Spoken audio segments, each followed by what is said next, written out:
Hello and welcome again to my channel. आज हम 2016 के एमसीक्यू क्वेश्चन को देखेंगे।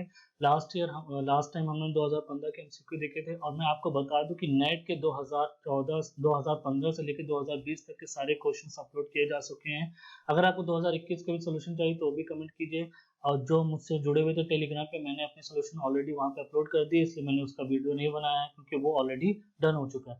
उसके बावजूद भी अगर आपको चाहिए कि मैं और थोड़ा सा उसको एक्सप्लेन करूं और डिटेल में बताऊं तो भी मुझे बता दिए। बट उससे पहले हम लोग का टारगेट क्या होना चाहिए कि 2015 से लेके 2020 तक जितने भी न्यूमेरिकल्स आए थे, न्यूमेरिकल्स तो हो चुके हैं, जितने भी एमसीक्यू आए हैं और जो एमएसक्यू आए हैं उनको सॉल्व कर दिया जाए। ऑलमोस्ट 2019 के भी एमसीक्यू सॉल्व कर दिए गए हैं और 2015 से लेकर 2018 तक का टारगेट है वो भी जल्दी हो जाएगा। तो बगैर कोई टाइम वेस्ट किए चलिए हम स्टार्ट करते हैं अपनी स्टडी और देखते हैं कौन कौन से क्वेश्चंस एमसीक्यू 2016 में आए हैं।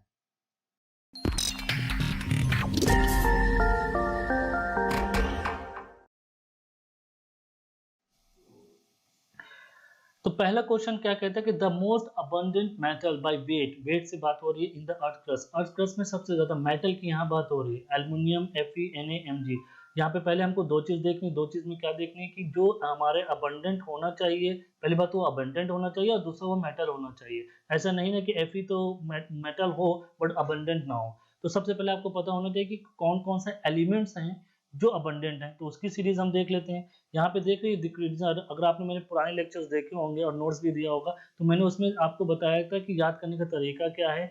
चाहे वो ऑक्साइड हो चाहे वो एलिमेंट्स हो, उनको आप कैसे याद कर सकते हैं अर्थ क्रस्ट में, तो वो आप जाके एक बार फिर से देखिए। अब यहाँ पे देख रहे हैं कि ये आपका decreasing order of earth continent जो एलिमेंट्स पाए जाते हैं वो हैं। उसमें सबसे पहले ऑक्सीजन है, सिलिकॉन है, एल्युमिनियम है, Fe है, कैल्शियम है। अब इसमें ऑक्सीजन क्या है, अब देखिए यहाँ पे एल्युमिनियम सबसे ज्यादा अबंडेंट है, फिर आपका Fe है, यहाँ पे देख रहे हैं एल्युमिनियम हो गया, यहाँ पे ये आपका एल्युमिनियम हो गया, ये Fe हो गया, कैल्शियम नहीं है, सोडियम हो गया, Mg हो गया। तो अब देखिए इसमें अबंडेंट एल्युमिनियम सबसे ज्यादा है, फिर Fe है, फिर Na है।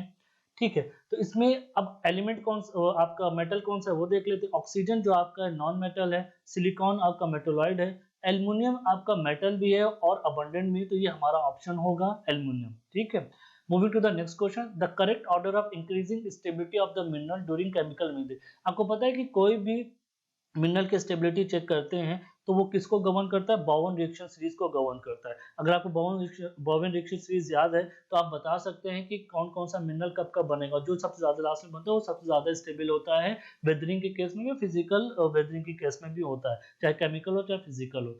अब आपको पता है कि क्वार्ट्ज सबसे ज्यादा स्टेबल है, तो यहाँ पे आप क्वार्ट्ज का ऑप्शन देख रहे हैं, आपके यहाँ ऑप्शन क्वार्ट्ज से क्या है, तो ये हमारा सी तो यहाँ पे निगलेक्ट हो गया। अगर आपको बोवन रिएक्शन सीरीज याद है जो कि दो होती है, जिसमें डिसकंटीन्यूअस और कंटीन्यूअस सीरीज होती है। कंटीन्यूअस हमारी फेल्डस्पार की होती है, यहाँ पे मैंने थोड़ा सा लिखने की कोशिश की, बट सभी बच्चे जब बीएससी स्टार्ट करते हैं तो उनको बोवन रिएक्शन सीरीज के बारे में अच्छे से मालूम होता है।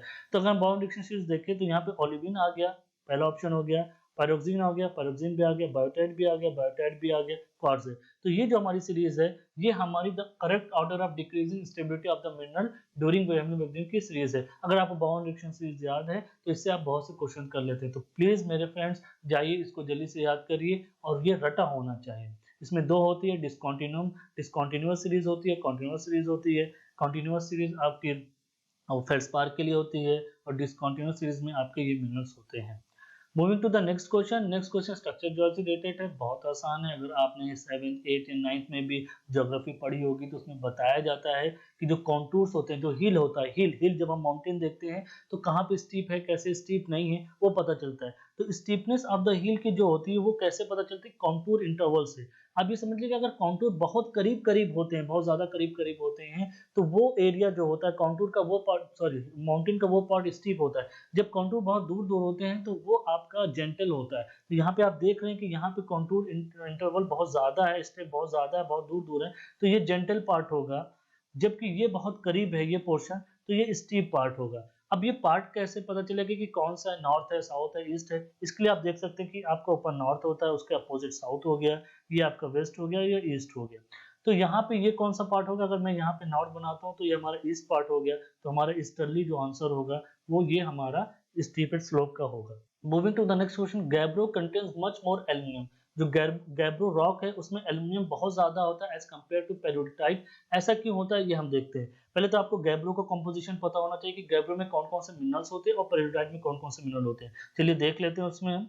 तो यहाँ पे हमको पता चलता है कि जो आपका गैब्रो होता है उसमें पैरोक्सिन होता है और प्लेजियोक्लेस होता है, और जो कि पेरिडोटाइट होता है पेरिडोटाइट में भी ओलिविन और पैरोक्सिन भी होता है। यहाँ पैरोक्सिन ऑर्थो और क्लैनो दोनों होता है यहाँ पे, और ये आपका जो ये आपका मैग्नीशियम रिच होता है, ठीक है। It is high in magnesium, reflect the high proportion of magnesium rich olivine with appreciable iron होता है यहाँ पे।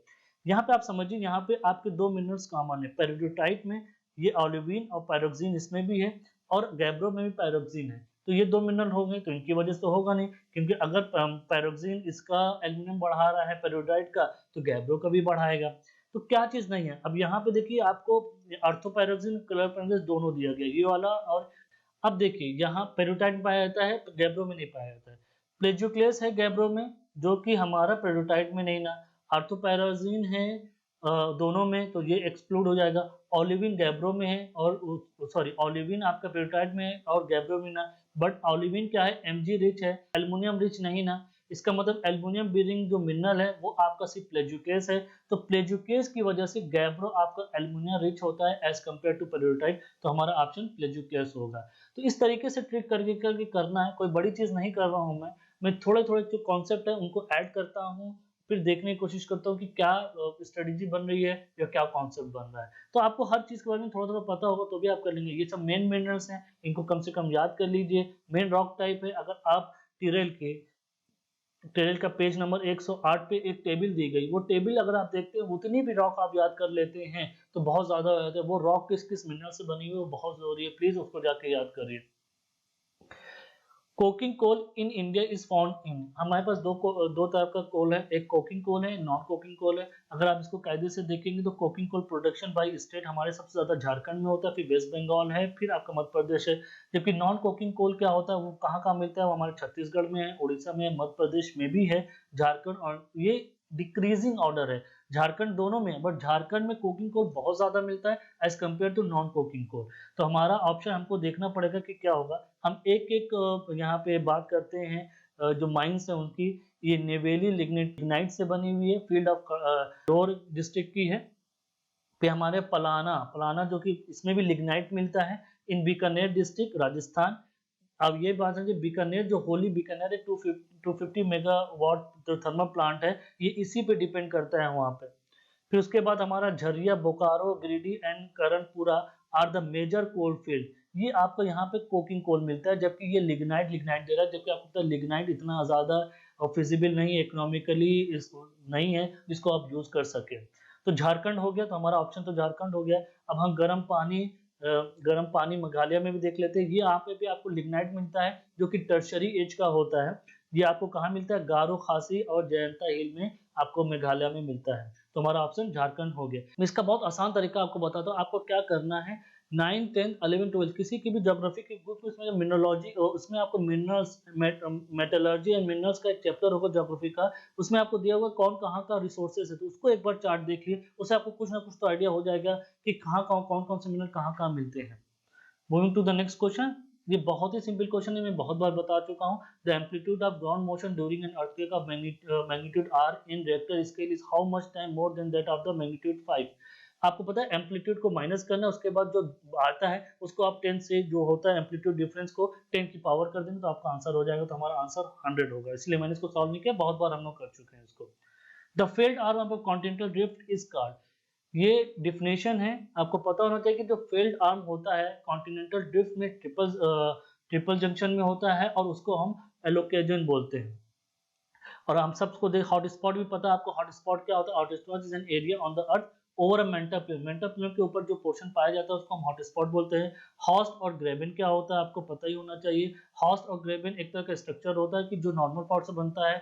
हॉस्ट आपका ऊपर पोर्शन होता है, ग्रेबन जो गड्ढा हो जाता है। तो ये आपका हॉस्ट और ग्रेबन का डिफिनेशन हो गया। डुकोलमेंट क्या होता है, एक तरह का फॉल्ट होता है, और ये आपका क्या कहते हैं, डिटैचमेंट फॉल्ट होता है। ये बहुत ही मतलब रीजनल स्केल में बनता है, तो इसको डुकेलमेंट बोलते हैं। ऑलोकोजन हमने आपको बता ही दिया कि ये फेल्ड आर्म होता है ट्रिपल जंक्शन में। इसमें होता क्या है कि जब आर्म जो आपके मूवमेंट होते हैं उसके कॉन्टिनेंटर मूव करता है तो कुछ एक पार्ट जो होता है, एक आर्म होता है मूवमेंट करना भूल जाता है या कह नहीं कर पाता है किसी वजह से, कंस्ट्रेंट वजह से, तो वो फेल्ड हो जाता है, वो ब्रेक कर जाता है, इसीलिए उसको आपको एलोकोजन बोला जाता है और फेल्ड आर्म बोला जाता है। Moving to the next question, the hardest minerals with the exception of diamond in the Mohs scale of hardness.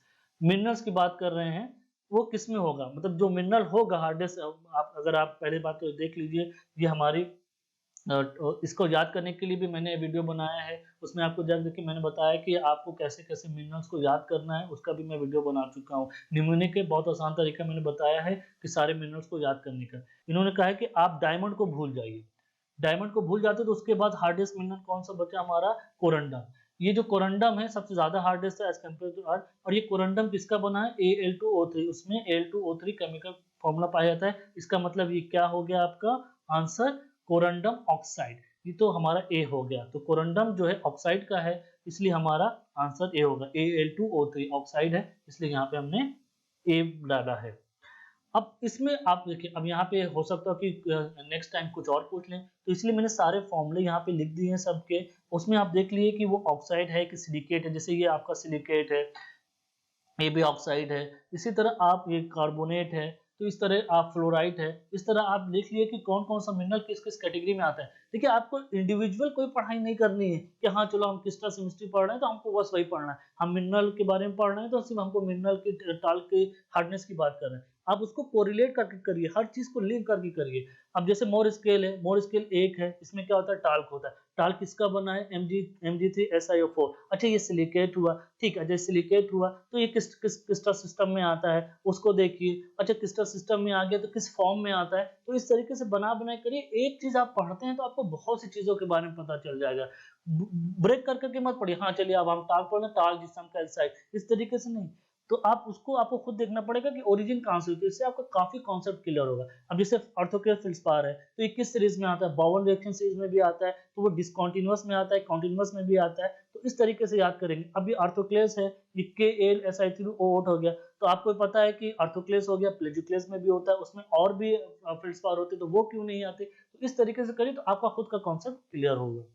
Moving to the next question, which one of the following is capable of transporting sediments against the slope? Against the slope होना चाहिए कि जो आपका material हो एक जगह से opposite direction में, अगर इस डायरेक्शन में कोई भी वाटर फ्लो हो रहा है तो उसके अपोजिट डायरेक्शन में उसको कर दे। तो आपको जैसे पता है कि रिवर करंट एक ही डायरेक्शन में फ्लो करती है, तो यूनि डायरेक्शन हो गया। टर्बिडिटी करंट क्या होती है, ये ग्रेविटी लेडन होती है, उसमें आपको जितने भी सेडिमेंट होते हैं वो ग्रेविटी लेडन से जाकर सेटल्ड होते हैं टर्बुलेंस की वजह से। टाइडल करंट क्या होती है, टाइडल करंट आप जानते हैं ऐसे ऐसे होती है, आपको टू एंड फ्रो मूव करती है। ये आपके टाइडल मून की वजह से जो टाइडल इफेक्ट होता है उसमें होता है, उसमें हमारा दो होता है, फ्लड टाइड होता है और एब टाइड होता है। तो मतलब ये अगेंस्ट द भी होता है और विद इन द होता है, तो ये एक ऑप्शन हो गया, ये रिवर्स, ठीक है। उसका रिप करंट क्या होता है, रिप करंट आपकी जो शोर लाइन पे करंट आती है, जाके एक बार एक ही डायरेक्शन में जाके रुक जाती है, उसको रिप करंट कहते हैं। यहाँ पे आप देख सकते हैं उसका एनिमेशन आप देख सकते हैं। तो अगेंस्ट द स्लोप सिर्फ क्या कर रही है, आपकी टाइडल करंट जो होती है वो अगेंस्ट द स्लोप करती है, क्योंकि वो दोनों डायरेक्शंस में मूव करती है।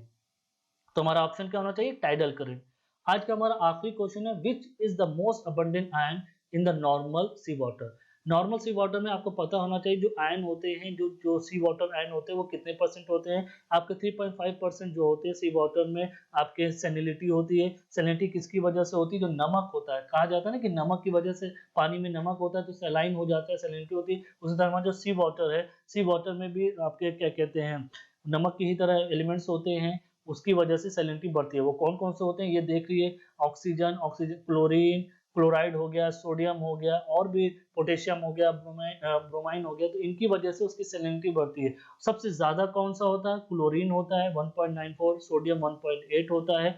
तो हमारा जो अबंडेंसी होगी वो किसकी होगी, क्लोरीन होगी। इसको याद करने के लिए मैंने एक पिक्चर दिखाने की कोशिश की है कि आपका पूरा का पूरा वाटर है, वाटर में कुछ पार्ट हमारा वो क्या सॉल्ट है, जिसको सी वाटर, सी सॉल्ट बोलते हैं। अब इस सी सॉल्ट में क्या क्या हमारा सबसे ज्यादा क्लोराइड है, परसेंटेज वाइज यहाँ पे तो कम है, बट तो आप यहाँ पे समझ सकते हैं कि क्लोराइड जो आपका हो गया, आपका आंसर हो गया।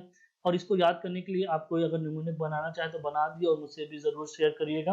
तो ये हमारा 2016 का एमसीक्यू हो गया। 2015 का भी हो चुका है, 2017-18 बाकी है, वो भी जल्दी कर दिया जाएगा ताकि आपका 2015 से लेके 2020 तक का एमसीक्यू पार्ट पूरा कंप्लीट हो जाए। और आपको जैसे मैं बता चुका हूँ कि हम लोगों ने नेट का भी सारा क्वेश्चन कर लिया है। अभी भी आपको किसी पोर्शन में दिक्कत हो रही है, तो अब क्या हम लोग को करना पड़ेगा, ये तो न्यूमेरिकल पोर्शन चलता रहेगा, थ्योरी बेस पे भी थोड़ा-सा काम करना पड़ेगा कि थोड़ा-थोड़ा जो मुझे लगता है कि ये इंपॉर्टेंट टॉपिक है, जैसे मैंने मिनोलॉजी का बनाया था, उसको याद करने का तरीका बनाया था, ब्रेविस्लेटिक के बारे में बताया था और मैंने रॉक्स लॉ ऑफ स्टेबिलिटी के भी बारे में बताया था। तो इस तरह के छोटे-छोटे टॉपिक्स को बताने की कोशिश की जाएगी। तो आप लोग कमेंट सेक्शन में लिखिए कि आपको पहले कौन-सा टॉपिक चाहिए। अगर मेजॉरिटी ऑफ द पर्सन एक टॉपिक को चाहते हैं, तो मैं पहले उस पे वीडियो बनाने की कोशिश करूँगा। बाकी जो वीडियो ऑलरेडी बन चुकी है, मैं उनको पहले अपलोड कर दूँगा।